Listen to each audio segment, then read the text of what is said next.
কখনো কি আপনি দেখেছেন যে ব্যক্তি ভারতের ক্রিকেটকে বদনাম করে বলেছিল ভারতীয় দলকে সে মাটিতে গড়াগড়ি খাওয়াবে, তাদেরকে সে হাঁটু গেড়ে ফেলবে, সেই মানুষটি কয়েকদিনের মধ্যেই সবার সামনে হাত জোড় করে ক্ষমা চাইছে? যে মানুষটি নিজেকে লৌহ মানব ভাবত, যার চোখে ভারত ছিল শুধু একটি চ্যালেঞ্জ নয়, যেন আধিপত্য বিস্তারের উপযুক্ত ক্ষেত্র, সেই মানুষটি আজ কাটকের মাঠে দাঁড়িয়ে বুঝেছে ভারতীয় দলের সামনে যে দাঁড়ায় তাকে শুধু হারতেই হয় না, তাকে নিজের দম্ভ ছাড়তে হয়, নিজের অহংকার ভাঙতে হয়, নিজের ভুলের সামনে মাথা নত করতে হয়। টেস্ট সিরিজের সেই দম্ভী মন্তব্য তখন অনেক ভারতীয়ের বুক পড়ালেও ভারতীয় দলের ড্রেসিং রুমে এটি ছিল প্রতিশোধের আগুন জ্বালানো স্ফুলিঙ্গ। শুক্রিকারণ হয়তো ভেবেছিলেন তার কথার ওজন এতটাই ভারী যে ভারত ভেঙে পড়বে, কিন্তু ক্রিকেট ইতিহাস বলে ভারতকে যতই কেউ ছোট করে দেখেছে, সেই ছোট করার দাম তাকে কড়া মূল্যেই চুকিয়ে দিতে হয়েছে। টেস্টে হারের পর ভারতীয়রা চুপ ছিল ঠিকই, কিন্তু সেই নীরবতার ভেতর মোচড় দিচ্ছিল একটাই শব্দ: প্রতিশোধ। সেই প্রতিশোধের ফলই কাটকের প্রথম টি-20 ম্যাচে দাউ দাউ করে জ্বলে উঠল। ভারত যেন মাঠে নামেনি, নামিয়েছে নিজের গৌরব, নিজের আবেগ, নিজের আহত সম্মান। প্রতিটি রান, প্রতিটি শট, প্রতিটি বল যেন শুক্রি কমলারের সেই দাম্ভী মন্তব্যের জবাব। সূর্যকুমার যাদবের শান্ত, নীরব অথচ ঝালমলে নেতৃত্ব, হার্দিক পান্ডিয়ার অগ্নিময় প্রত্যাবর্তন এবং পুরো ভারতীয় দলের সংগ্রামী মনোভাব মিলিয়ে এমন একটি পারফরম্যান্স উপহার দিল যা দক্ষিণ আফ্রিকার ডাগআউটে বিশৃঙ্খলা আর অসহায়তার ছবি আঁকছিল। 175 রানের স্কোর হয়তো কাগজে সাধারণ মনে হতে পারে, কিন্তু ভারত যেভাবে খেলেছিল তা বোঝাচ্ছিল তারা আজ শুধু জিততে নয়, আজকের দিনটিকে ইতিহাসের পাতায় লিখে রাখতে খেলছে। ব্যাটিংয়ের আগুনের পর শুরু হলো বোলারদের ঝড়। দক্ষিণ আফ্রিকা যে 75 রানে ধসে পড়বে সেটা তারা নিজেরাও ভাবেনি। ভারতীয় বোলাররা প্রতিটি বল ফেলছিল যেন শুধু উইকেট নেওয়ার জন্য নয়, যেন এক একটা বল এক একটা উত্তর, এক একটা শোধ। আর তারপর আসে সেই মুহূর্ত যার জন্য পুরো ভারত অপেক্ষা করছিল। ম্যাচ শেষ, ভারত জিতেছে 101 রানে। দর্শকরা উল্লাসে মেতে উঠছে, কিন্তু আসল নাটক তো তখনও শুরু হয়নি। যখন প্রেস কনফারেন্স রুমে প্রবেশ করলেন শুক্রি কাউনার, যে মুখ এক সপ্তাহ আগেও তেলে চিটচিটে অহংকারে ভরা ছিল, আজ সেই মুখে ভয়ের ছাপ, অনুশোচনার ছাপ, ভাঙা দম্ভের ছাপ। রিপোর্টারদের সামনে বসেই তিনি প্রথমে চোখ নিচু করলেন, তারপর হাত জোড় করে বললেন, টেস্ট সিরিজে আমি উত্তেজনায় এমন শব্দ ব্যবহার করেছি যা আমার করা উচিত হয়নি।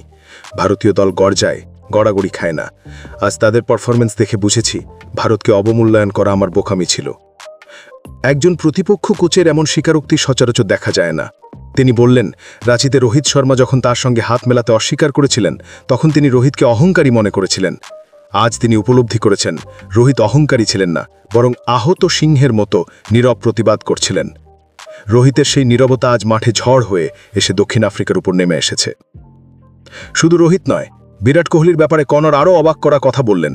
তিনি নাকি বলেছিলেন বিরাটের সময় শেষ, কিন্তু বিরাট যে মানুষ নন, তিনি ঝড়, সেটি কনর আজ হাড়ে হাড়ে টের পেয়েছেন। বিরাটের ব্যাটিং দেখে তিনি নাকি ডাগআউটে বসে ভয় পেয়েছেন। বিরাটের প্রতিটি শট যেন প্রতিটি মানুষকে মনে করিয়ে দিচ্ছিল তাকে ছোট করলে সে জবাব রান দিয়ে দেয়, আর সেই রান প্রতিপক্ষের বুক কাঁপিয়ে দেয়। আর আসে হার্দিক পান্ডিয়ার প্রসঙ্গ। কনর বিন্দুমাত্র রাগঢাক না রেখে বললেন, হার্দিক তাকে কোনো কথা না বলেই হারিয়ে দিয়েছেন। যে মানুষটা মাঠে নামলেই পরিবেশ বদলে যায়, যে ব্যাট হাতে নেমেই ম্যাচে স্ক্রিপ্ট পাল্টে দেয়, হার্দিকের এমন প্রত্যাবর্তন দক্ষিণ আফ্রিকা দলের আত্মবিশ্বাস ভেঙে দিয়েছে। পাওয়ার প্লেতে তাদের সব পরিকল্পনা ব্যর্থ, মাঝের ওভারে তাদের ছক ব্যর্থ, শেষে তাদের আশা ভস্মীভূত, এবং সব কিছুর কেন্দ্রবিন্দুতে হার্দিক পান্ডিয়া। কর্নারের এই স্বীকারোক্তির পর ভারতীয় ড্রেসিং রুমে প্রতিক্রিয়া ছিল পরিণত, ধীর এবং অভিজাত। সূর্যকুমার যাদব শান্তভাবে বললেন, মাঠে হিসাব সমান হয়েছে। বিরাট কোহলি বললেন, ক্রিকেটে সম্মান দিলে সম্মানই ফিরে আসে, ভুল স্বীকার করা বড় ব্যাপার। হার্দিক পান্ডিয়া বললেন, একজন মানুষ যখন নিজের ভুল স্বীকার করে তখন তাকে তিরস্কার নয়, বরং বোঝাপড়া দেখাতে হয়। আর রোহিত, তিনি শুধু একটি ছোট্ট হাসি হাসলেন, এমন হাসি যাতে বোঝানো ছিল ভারত কথা বলে না, ভারত ব্যাটে কথা বলে। এই ম্যাচের পরে শুধু ভারত নয়, ক্রিকেট বিশ্ব নতুন করে উপলব্ধি করল ভারতীয় দলের গভীরতা ও মহিমা। বিরাট কোহলি বললেন, হার্দিকের আজকের ইনিংস বহু বছরের জন্য মনে রাখার মতো।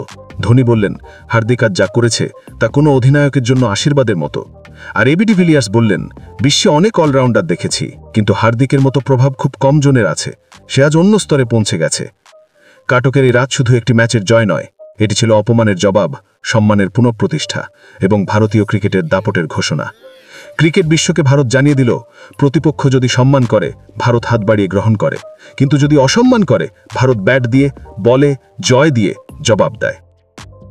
এই হলো সেই গল্প যেখানে একজন দম্ভী প্রতিপক্ষ মাথা নত করল আর ভারত মাথা উঁচু করল, দেশের কোটি ভক্তের হৃদয় গর্বের ঢেউ তুলল, আর কাটকের রাত হয়ে থাকল ভারতীয় ক্রিকেটের ইতিহাসে এক জ্বলন্ত অধ্যায়।